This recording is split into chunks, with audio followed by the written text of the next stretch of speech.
meet up with Shilonen. Let's ask her how things have been going.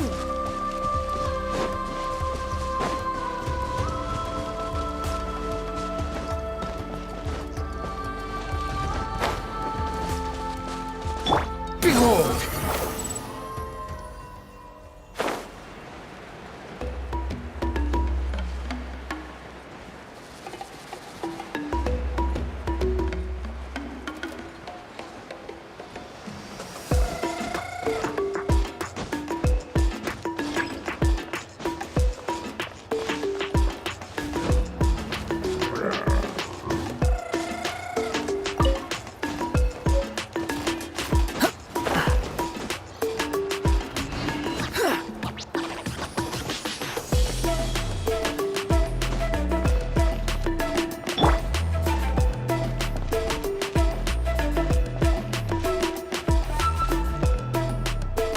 Shilonen, how's everything going?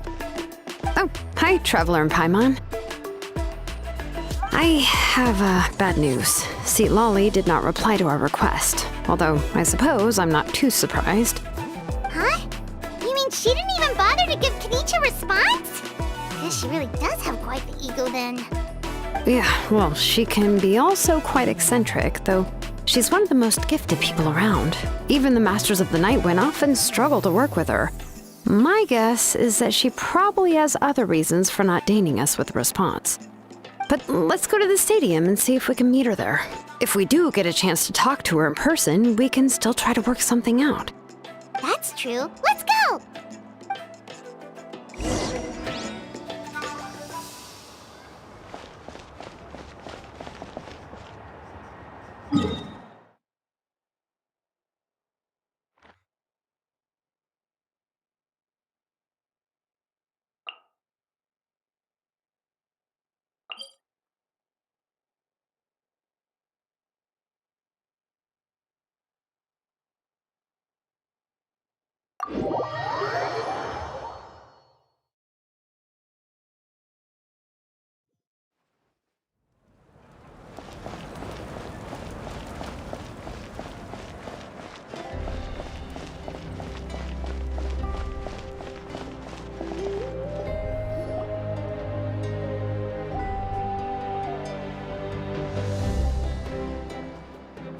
Paimon doesn't see anybody.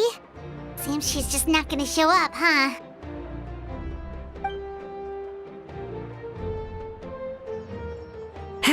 Well, we tried to be as considerate as we could, but she's under no obligation to help.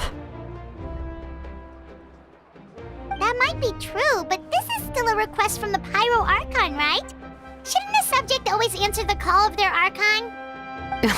A subject? Well, if you ask me, I'd say we're all more like friends with the Archon. Yes, Mawika is our leader, but that doesn't mean there's any kind of tall barrier between us and her. The only thing is that she often has very high expectations of us. Huh. So even though she's super powerful, it sounds like she's actually pretty down to earth and easy to get along with. Unlike that old hag Granny Eatstily, right?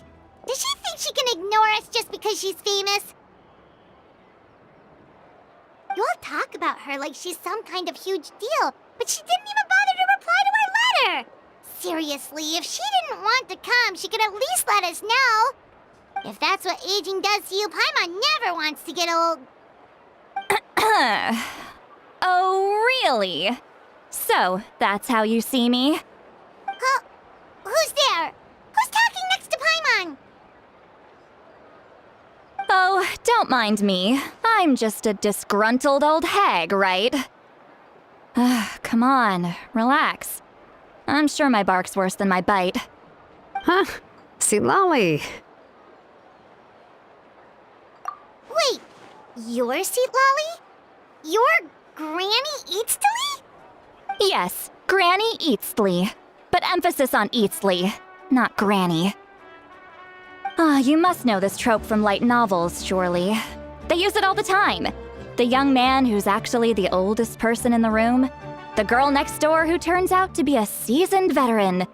The wise sage who looks like a little kid. Oh, wipe that look off your face! You've seriously never seen an older lady that doesn't look her age? Okay, well, don't go thinking it's a trick either. See? I'm barely wearing any makeup. Did I forget to mention, she's called Granny, but she's actually pretty young.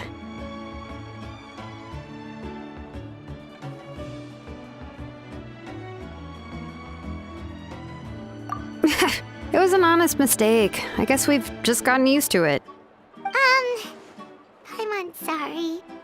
So, how old are you actually? What? How dare you? Don't you know it's rude to ask a lady her age? Paimon really didn't mean to offend you, it's just that your case seems really unique. Oh, Paimon just wanted to apologize, but now she's putting more and more of her foot in her mouth. Really, Paimon just got a little mad since we thought, well, you were gonna leave us out to dry. It was my idea to invite you here, Seat Lolly. So if you're upset, you can just take it out on me. All right. I was only joking. I didn't mean to chastise anyone. There's really no need to take all this so seriously. If anything, I'm gonna feel awkward if we keep this going. I received Kenichi's letter and was planning to attend this meeting. Since I had already decided to come, I figured there was no need to draft a reply that simply said, "Understood." Besides, just showing up is the most important part, no? But, of course, it's also natural for people to get held up by one thing or another as they're trying to leave the house. It certainly was a bit awkward to see that everyone else had arrived before me. At first, I was thinking of quietly sneaking over, but since you were already here waiting for me, I started to think about how I should phrase my apology. Only to hear you all talking smack about me. Anyway, that's the whole story. Honestly, it's not like I owed you an explanation anyway.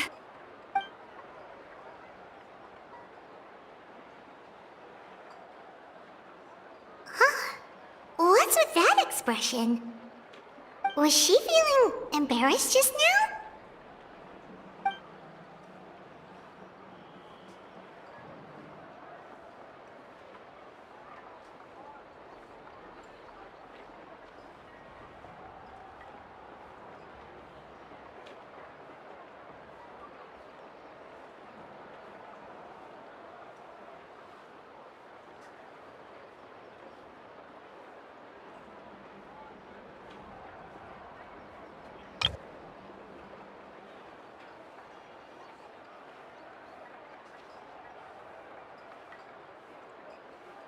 When the Masters of the Night Wind say they struggle dealing with her, I wonder if the feeling is mutual.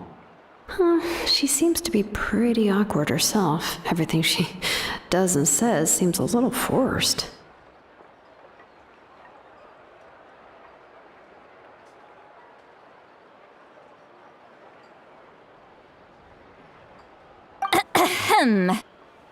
Anyway, Shilonen, I heard that you require my help in crafting an ancient name. Correct. The situation isn't like anything we've handled before. Let me explain.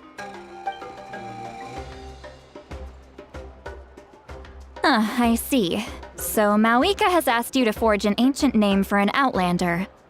Well, that would be a first. And you've also heard all about Auroron. I must say, he's always been a good kid. I can't see him joining the Fatui of his own volition. He must have been coerced somehow.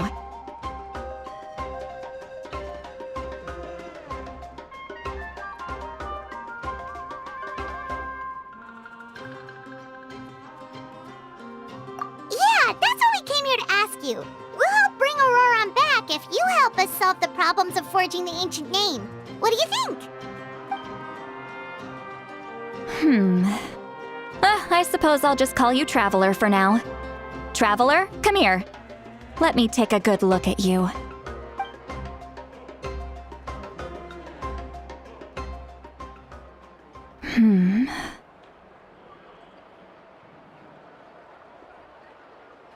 Wealth leads to unending conflicts between people. Yet you alone transcend the value of gold. baleful thunder, and wrathful waves bring terror to mortal hearts. Yet, again and again, you've braved them to find new worlds. A weary yet free soul, even the most verdant leaf in the forest will pray for your happiness and safe passage.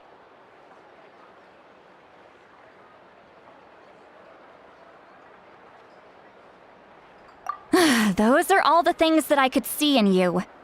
You've experienced far more than even most mortals could dream of. You possess the heart of a sincere hero, along with the conviction to lift a torch above your head and walk headlong into the night. Huh? Don't move. There's something here. Huh? What thing? Don't scare Paimon. Is the traveler gonna be okay? Ah, shoo! That should do it. You've just returned from the Night Kingdom, so some fragments of souls were still stuck to your body. No need to worry.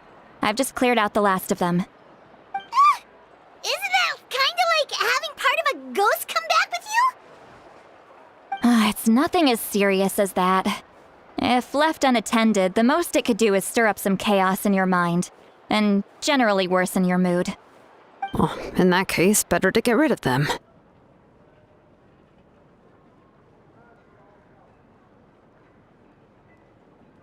It was nothing. Shilonen, let's follow your proposal. Once you've brought Auroron back, I'll take you to see the Lord of the Night.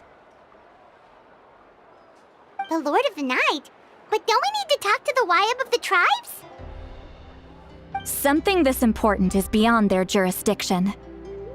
Only the Lord of the Night can decide whether we can grant an ancient name to one who does not hail from our lands. The Lord of the Night is an ancient entity that rules over the entire Night Kingdom, constantly borrowing the power of the sacred flame to combat corrosion from the abyss. Oh, so you're basically saying it's even more powerful than the Wyab of the tribes. Well, that sort of makes sense, being the lord of the entire Night Kingdom and all. Not exactly. It's not so much that one's more powerful than the other. But never mind. That's not important. It would take too much time to explain. Just listen carefully to what I'm about to tell you. The Lord of the Night is currently in a deep slumber, and we can only communicate with its consciousness while in a trance. In other words, in a dream. But I will need to prepare a few more things if we are to hold a ceremony to achieve the state of the trance. I'll make a list. Can any of you get everything for me? I can go. It'll probably be a long list, so better leave it to someone who knows all the local vendors.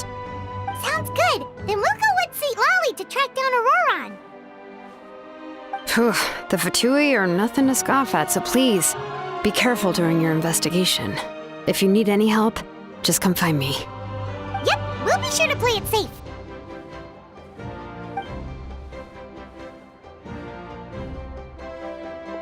All right, now it's time for us to catch that brat and bring him back. I'm sorry I made you wait earlier. It was actually because I decided to swing by Auroron's place to look for clues. He has always lived alone, and I found a broken jar in his house. There was also something off about his phlogiston aphids, which I assume is because their keeper has been gone for quite some time. And interestingly enough, I saw some slash marks in the house that did not match any of our local weapons. My guess is they were left by Snezhnayan arms. Oh, sounds like the Fatui broke into his house and took him hostage.